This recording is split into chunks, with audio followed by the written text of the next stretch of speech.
भारत की सरकार ने 1860 का इंडियन पिनल कोड, 1872 का एविडेंस एक्ट और क्रिमिनल प्रोसीजर कोड बदला। 150 साल के बाद कानून बदले गए।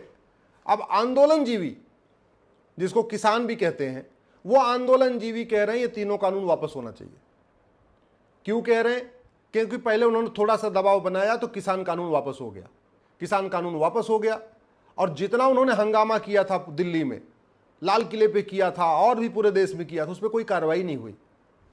तो उनके अंदर जो खौफ पैदा होना चाहिए था, जो डर पैदा होना चाहिए था, वो उनका साहस और बढ़ चुका है। अब वो कह रहे हैं जैसे किसान कानून वापस लिया था, वैसे ही ये तीनों कानून, जो भारतीय न्याय संहिता है, भारतीय नागरिक सुरक्षा संहिता है, भारतीय साक्ष्य संहिता, इसको भी वापस लीजिए।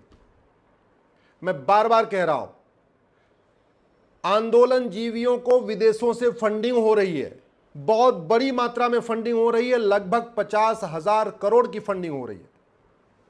और मैंने इस पे पीआईएल फाइल किया है यूनिफॉर्म बैंकिंग कोड लागू करने के लिए। दुर्भाग्यवश न तो आरबीआई हमारी पीआईएल का सपोर्ट कर रही है, न तो वित्त मंत्रालय सपोर्ट कर रहा है। एक यूनिफॉर्म बैंकिंग कोड लागू नहीं करेंगे, विदेशी फंडिंग नहीं रुकेगी। विदेशी फंडिंग नहीं रुकेगी तो यहां आंदोलन चलता रहेगा। आंदोलनजीवी कभी किसान कानून को वापस करने की मांग करेंगे और कभी कहेंगे कि ये जो अंग्रेजों वाले कानून नए खत्म किए गए उनको दोबारा फिर से बहाल करो, जो नए कानून बनाए गए उनको खत्म करो। ये आंदोलनजीवियों को भारत के अंदर जो ब्लैक मनी जनरेट होती है उससे भी उनको फंडिंग होती है। जो ड्रग स्मगलिंग से पैसा आता है, हथियारों की तस्करी से पैसा आता है, जो काला धन भारत के अंदर जनरेट होता है, उससे उनको फंडिंग होती है।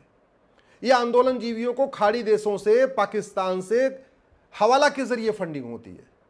ये आंदोलनजीवियों को एफसीआरए के जरिए, जितने आंदोलनजीवी हैं इनका सबका एनजीओ है, इनके संगठन है, उनको एफसीआरए का लाइसेंस मिला हुआ है, विदेशी चंदा लेने का लाइसेंस मिला हुआ है, उनको विदेशों से फंडिंग हो रही है। तो एफसीआरए की फंडिंग हो रही है, बाहर से हवाला की फंडिंग हो रही है, अंदर से काले धन की फंडिंग हो रही है, पॉलिटिकल पार्टियां उनको फंडिंग करा रही है और वो हंगामा करते जा रहे हैं एक के बाद एक।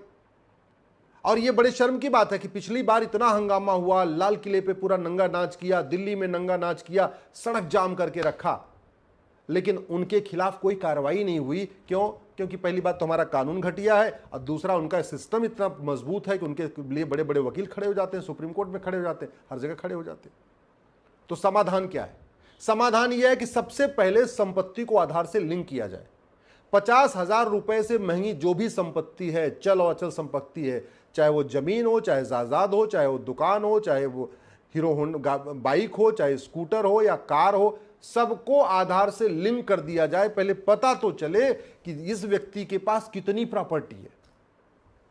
ये जितने आंदोलनजीवी घूम रहे हैं ना, पुराना सा कुर्ता पैजामा पहन के, चप्पल पहन के, टोपी लगा के, इसमें से कोई 500 करोड़ का मालिक है, कोई 1000 करोड़ का मालिक है, कोई 2000 करोड़ का मालिक है। किसानों की आंखों में धूल झोंकने के लिए अपने आप को गरीब किसान बने हुए हैं। कोई 20 पेट्रोल पंप का मालिक है, कोई 20 गैस की एजेंसी का मालिक है, कोई जो है फिल्म सिनेमा घर का मालिक है, किसी के बड़े बड़े फार्म हाउस हैं, किसी की होटलें चल रही हैं, बड़े बड़े कारोबारी हैं। ये दिखाने को चप्पल पहन के घूमते रहते हैं, कुर्ता पैजामा पहन के, हाँ सारे करोड़पति अरबपति। तो इनको पकड़ा कैसे जाए? संपत्ति को आधार से लिंक करने के लिए कानून बना दिए। सबसे तुरंत पता चल जाएगा किसके पास कितनी बेनामी प्रॉपर्टी है।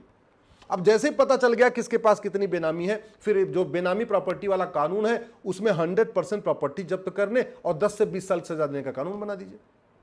जब आपका कानून मजबूत हो गया, फिर आप जस्टिस विद इन ईयर लागू करिए।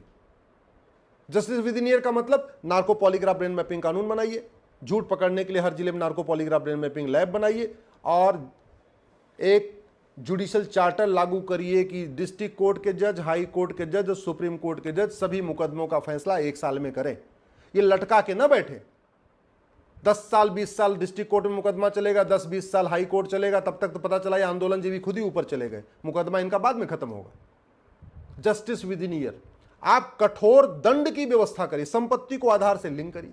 अच्छा, जो ब्लैक मनी जनरेट हो रही, जो हवाला, ये हवाला तब तक नहीं बंद होगा जब तक ये बड़ी नोट बंद नहीं होगी।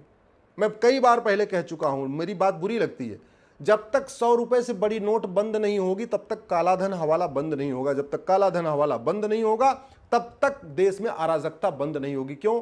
आंदोलन जीवियों की फंडिंग काला धन हवाला से होती है, नक्सलियों की फंडिंग काला धन हवाला से होती है, माओवादियों की फंडिंग काला धन हवाला से होती है, अलगाववादियों की फंडिंग काला धन हवाला से होती है, मिशनरियों की फंडिंग काला धन हवाला से होती है, जिहादियों की फंडिंग काला धन हवाला से होती है, भारत को बर्बाद करने के धर्मांतरण कराने वालों की फंडिंग काला धन हवाला से होती है, घुसपैठियों की फंडिंग काला धन हवाला से होती है। भारत को बर्बाद करने के लिए जितने भी काम होते हैं सबकी फंडिंग कैसे होती है? या तो काला धन से होती है, हवाला के जरिए होती है, बाहर से हवाला के जरिए होती है, भीतर से हवाला के जरिए होती है, अदरवाइज विदेशी चंदा आता है। विदेशी चंदा भी आता है, कुछ कैश के रूप में आता है, अदरवाइज एफसीआरए के जरिए उनके संगठन उनको चला जाता है। 2010 में कांग्रेस की सरकार ने एफसीआरए कानून बनाया इसीलिए था, देश विरोधी पत्रकारों, देश विरोधी नेताओं, देश विरोधी अभिनेताओं, देश विरोधी लेखकों, देश विरोधी पत्रकारों, देश विरोधी कलमकारों, देश विरोधी आंदोलन जीवियों, देश विरोधी सामाजिक कार्यकर्ताओं को ही फंडिंग कराने के लिए 2010 में एफसीआरए बनाया था। दुर्भाग्यवश वो एफसीआरए कानून हमने खत्म भी नहीं किया। चलो ठीक है, इधर के लोगों को कुछ मिल जा रहा होगा, लेकिन कहते नहीं हो थाली में जूठन के बराबर इधर मिलता है, बाकी सारे देश विरोधियों को जा रही फंडिंग। तो 2 रोटी इधर मिल रही है, 50 रोटी उधर जा रही है। 2 रोटी के लालच में हम उसको खत्म ही नहीं कर रहे। अरे खत्म कर दीजिए, इधर वालों को भी बंद हो जाएगा, उधर वालों को भी बंद हो जाएगा, कम से कम देश तो शांति आएगी ना। बंद कर दिए 100 रुपए से बड़ी नोट। क्यों चाहिए 100 रुपए से बड़ी नोट? 81 करोड़ लोगों को तो गरीबी रेखा से नीचे, उनको तो मुफ्त में अनाज देना पड़ रहा है। सरकार खुद ही कह रही है 80% लोग पर डे 100 रुपए से कम खर्च करते हैं। जब 80% लोग पर डे 100 रुपए से कम खर्च करते हैं और जो 20% 100 से ज़्यादा खर्च करते हैं उनके पास एटीएम, पेटीएम, भीम, UPI, debit card, credit card है, फिर 100 रुपए से बड़े नोट की ज़रूरत क्या है? क्यों चला रहे हैं हम? ये 100 रुपए से बड़ी नोट बंद हो जाए, संपत्ति आधार से लिंक हो जाए और कालाधन, बेनामी पर संपत्ति, आय से अधिक संपत्ति 100% जब्त करने के लिए कानून बन जाए, जस्टिस विद इन ईयर लागू हो जाए, यानी 1 साल के अंदर मुकदमे का फैसला होगा। और सबसे बड़ी बात ये, जिसके पास आय से अधिक संपत्ति मिले, जिसके पास बेनामी संपत्ति मिले, उसकी नागरिकता खत्म करिए। ये भारत का संविधान कहता है नागरिकता लेने और नागरिकता देने के लिए कानून बनाइए। आर्टिकल 11 लिखा हुआ है, यूनिफॉर्म सिटीजनशिप कोड बनाइए, किस किस आधार पे आपको देना है नागरिकता और किस किस आधार पे लेना है नागरिकता। कानून बनाइए, खौफ पैदा होगा। खौफ नहीं पैदा हो रहा, इसलिए तरह सकता है। हम नार्को पॉलीग्राफ ब्रेन मैपिंग कानून क्यों नहीं बना रहे? किसको बचाना चाहते हैं? ये सफेद पोस्ट जो आंदोलन जीवी हैं, ये नार्को पॉलीग्राफ ब्रेन मैपिंग बना देना, ये डर के मारे बैठ जाएंगे, क्योंकि इनका जब narco polygraph brain mapping test हो जाएगा तो पूरी चेन खुल जाएगी। कौन नेता इनको समर्थन करता है, कौन अभिनेता समर्थन करता है, कहां से फंडिंग आ रही, पूरी चेन बाहर आ जाएगी। अभी वो कानून नहीं है, इसलिए वो कुछ भी करने के लिए स्वतंत्र हैं। कभी कहते हैं किसान कानून वापस ले लो, अब कह रहे हैं कि जो 3 नए कानून बने हैं क्रिमिनल लॉ, उनको वापस ले लो। सुधार करना नहीं चाहते, रिफॉर्म करना नहीं चाहते।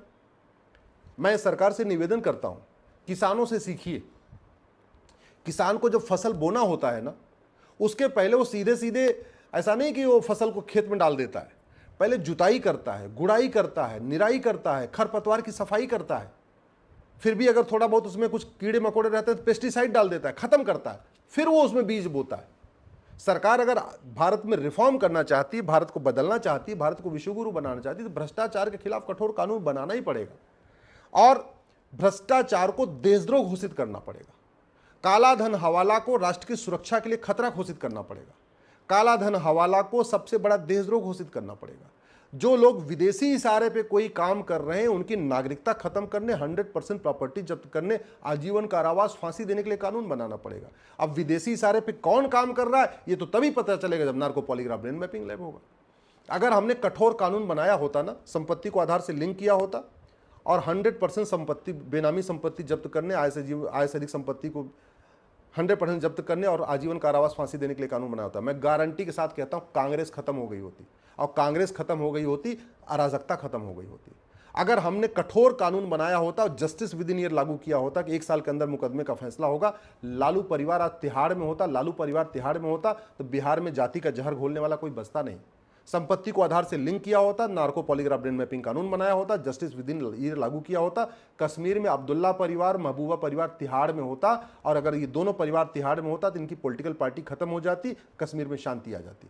ये भारत में जितने भी परिवारवादी पार्टियां हैं, जाति का जहर घोलने वाली, भाषा का जहर घोलने वाली, क्षेत्र का जहर घोलने वाली, वो इसलिए जिंदा है, वो इसलिए चल रही है कि हमारा कानून सड़ा हुआ है, हमारी न्यायिक व्यवस्था सड़ी हुई है, इनको सजा नहीं हो रही है।